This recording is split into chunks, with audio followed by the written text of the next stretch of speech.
everyone, we are back with another Parent Pivot podcast. Hello. You go first.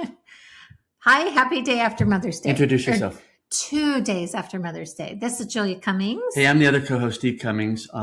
Yes, we're 2 days after Mother's Day. So happy post Mother's Day to all you mothers out there. And so we are here to talk about what? Well, I thought we would talk about just in honor of moms who struggle with this stage of life, who feel like maybe they're misunderstood, maybe they're not heard, maybe it's just hard to let go. Maybe your adult kids spent time at the other mothers. That's you mean like if they're married, like an in-law mom? Yeah, or they're engaged. They went to the in-laws for Mother's Day. I had that happen today. I went to the stretch zone and my stretcher, is that what they're called, stretchers? I don't know. The person who stretches me went to her fiance's home. And I'm like, oh, I was kind of sad for her mom. She's like, no, I just saw my mom the other day. Okay. So I'm like, okay, as long as she's cool with it, know she's loved. Well, and even if you have like college-age kids, they might be away at college or abroad or spending time with friends instead. So there may be many things. It's hard because it's a holiday and there's always expectations around holidays. Right. And I have to say, for just in my own life, I didn't appreciate Mother's Day until I was a mom. And part of that is because my dad did not model how to love my mom on Mother's Day because he wasn't doing it well. Not that my dad didn't love my mom, he did, but this was just not, he probably did something for her. I don't recall, but I never thought it was a big deal. And then I remember, I don't know, I was probably 18, 19, something like that. And I went to the beach on Mother's Day. It was a beautiful day. And I thought, oh, this will be fun. And I went with my friends to the beach. And it's the first time I ever remember to this day. It's the only time I ever remember my mom feeling really disappointed. And she let us know, like, hey, it's Mother's Day and you were gone. What the fat? What were you think you're doing, you 19-year-old girl? Yeah. And honestly, I never thought it mattered. I didn't know it mattered to my mom. Because you didn't have, it wasn't celebrated growing up because dad didn't make it special for her. Yes. Dad, it's up to dad to teach your kids how to make it special. And I have to give my husband a big pat on the back because he was actually really good at that. And my kids knew it was a special day. I messed up one Mother's Day. Well, you probably messed up more than one. That's being the back. Let me just tell you, I have my scorecard right here. Now that you owned one Mother's Day, there was probably more than one. No, it was actually funny because yesterday, Jamie, Lynn, and I were talking. I said, Mother's Day wasn't always the best because Dad wanted it to be perfect. And you would get so upset with the kids at anything. And then it got me anxious. So it ended, and I was always like, just let them be kids. It's fine. So anyway, it's what I always remember Mother's Day for you was I want to go off and do something. I want to get my toes done. I'm going to go to a movie. Yeah. I've been around the kids the whole time. They're yours the whole day. Right. Because I was a stay-at-home mom. And so it was like, it was a day off. Which is kind of what you did this Mother's Day. Which is true. I went with my mom and my daughter. And since I didn't have kids to have to take care of, I got to watch NASCAR and baseball and Anyway. So anyway, I wanted to, specifically for moms who are really struggling with letting go and not feeling that they're even able to share their feelings, I wanted to put some words to your feelings. So I got this clip from the movie, my mind's drawing a blank. Because I Said So, with Diane Keaton, and many of you may have seen that or remember it. But there's this one speech that I just felt like, okay, I need to play that for moms because we can all relate whether we are overbearing or not overbearing. In this particular case, in this movie, I mean, that is the whole story. This is a very overbearing mom who breaks boundaries and is controlling and all of these things. But at this one point, she gives a speech. And so I wanted to play this speech for y'all. So give me a second here. It'll probably start playing right away. And for those of you on YouTube, I'm going to hold it up. I don't know if you can see it, but we'll put a link to it in the show notes. Oh, yeah. There you go. Okay. I just want you girls to understand something about motherhood, okay? Okay? Okay. I mean, it is the most impossible love. You tell me when it ends. You tell me when it stops. All I know is it's absolutely fine for me to teach you how to walk and talk, and then you grow up and you head off in the wrong direction toward a cliff. And I'm supposed to just stand there and wave and go, well, kids, good luck. It's Mom. I'm here. Well, I can't do that. What am I supposed to do, huh? Am I supposed to just put my feet up at the end of the day and say to myself, well, you know, they're on their own and she says she's fine. Well, you won't be! I just want you girls to... I love that last line. Well, you won't be fine. So her goal was to make sure her kids were fine and to always be... she was trying to manipulate things. And so I recommend getting that movie and watching it for a good laugh. But she, like I said, she does everything that we in this podcast encourage you not to do. So let them go off the end of the cliff. Yes. That's the only way they'll learn. They're adults that we learn by experience. We've mentioned this over and over again on the podcast. So yeah, it's relinquishing. It's letting them figure it out. It's letting them fail, let them trip and fall and skin their knees and figure it out. There are many things like that in life that make a difference. I remember when my kids were, probably my two older kids. I don't think we had GPS yet at all when our kids learned to drive. Were they my kids too? Yes. When they were, that joke's getting old. Isn't it not, people? Answer me. Is that joke getting old? Anyway. Put your comment down below. Yeah.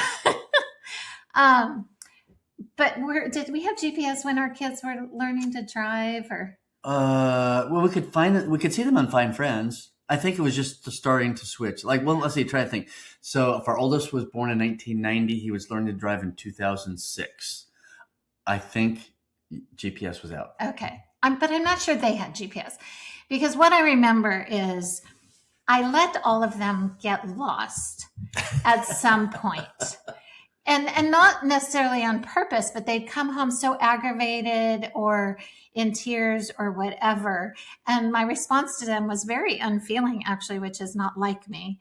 But it was very matter of fact, like, well, now you know how to get there. Now you know how to get home from there. You learn because you failed, because it was frustrating, because you had to make 15 U-turns, because whatever. You got lost. And in today's world, we don't allow our kids to get lost, to get hurt, or anything else. We could throw the youngest under the bus who would always run out of gas. Yeah, that was a big deal too. Yeah, dude, for you're sure. on your own. You figure it out. Yeah, we didn't ever do that. I went in the middle of the night many times to pick him up, I think. In any case, what we're trying to convey is let them. Just let them fail, let them, be on their journey. Do you have anything to add to that? I don't know. I think maybe it's easier for dads because dads, when the traditional thing is, when your kids fall down and get hurt, dad looks at the little boy and says, "Oh, rub some dirt on it, you're fine."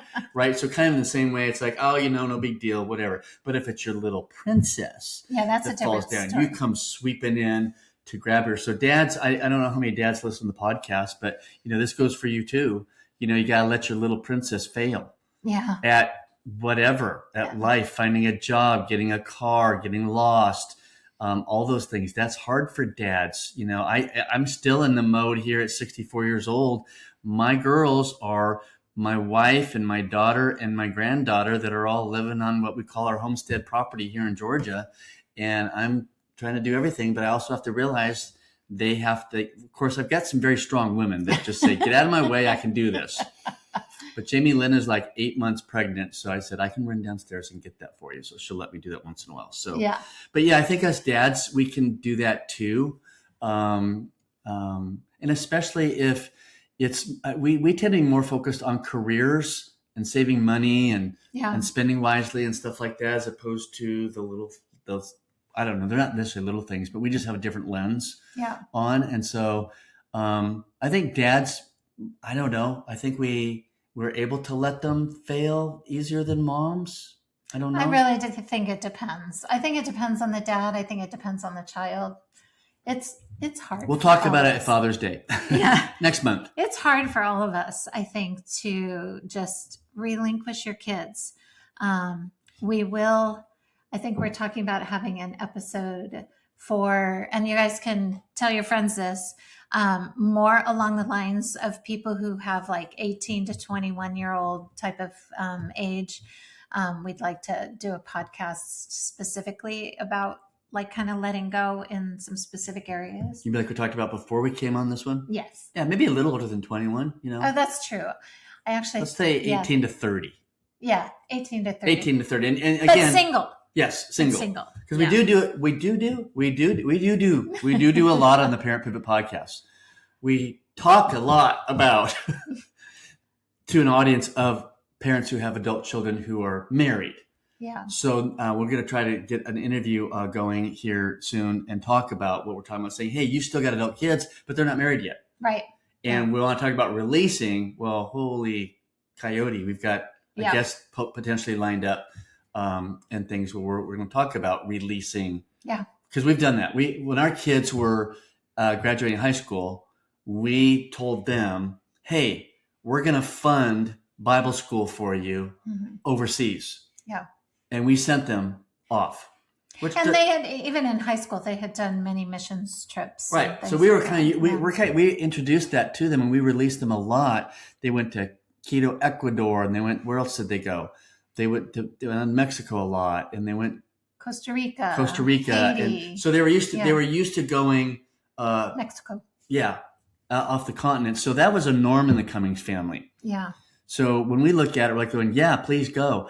We also know there's a lot of parents who are scared spitless about letting their child go to another country. Yeah. And things. But we're not going to get into that. No, we're not getting into that. No, we're talking to moms.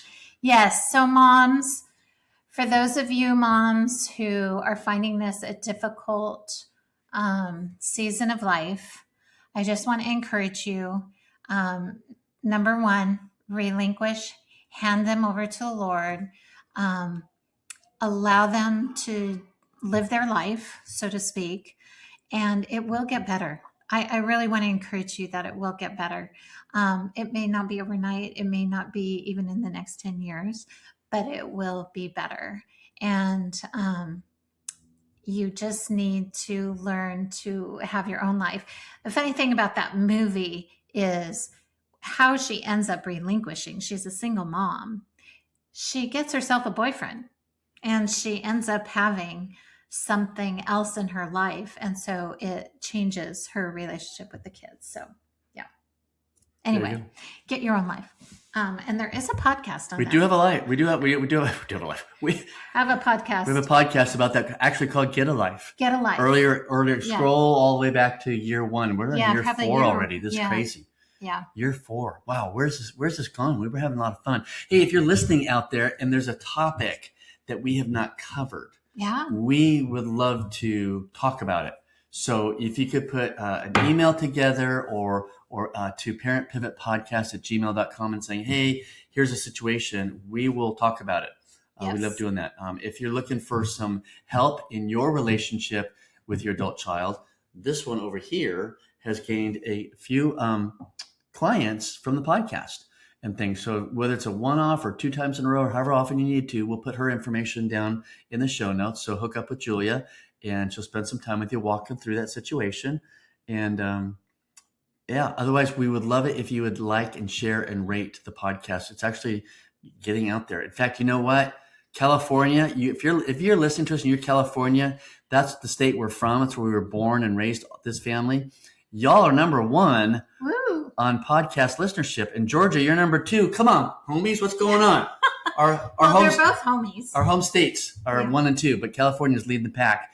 Wherever you're listening to us, shoot us a note. Put a comment. If you're listening to us on YouTube, share this on your social media and things. We're trying to grow more of our YouTube audience and things. That would be awesome. I think that's it. Yeah. That's it. That's all we have. We don't have a lot to say today. That's a short one. Yeah. Anyway, thank you. You get to say goodbye to them, and I'm going to do your traditional and thing. I am actually going to California tomorrow, so next week you'll be posting a best of. We'll do a best of. A best of next week because I'll be out of town. So, all right. Happy late Mother's Day, and we will see you next week and beyond. Bye. No. What am I You're supposed to say, we'll see you next time on the Parent Pivot Podcast. We will see you next time. next And then I say that because you always do it. Try it again. We will see you next time on the Parent Pivot Podcast. Bye.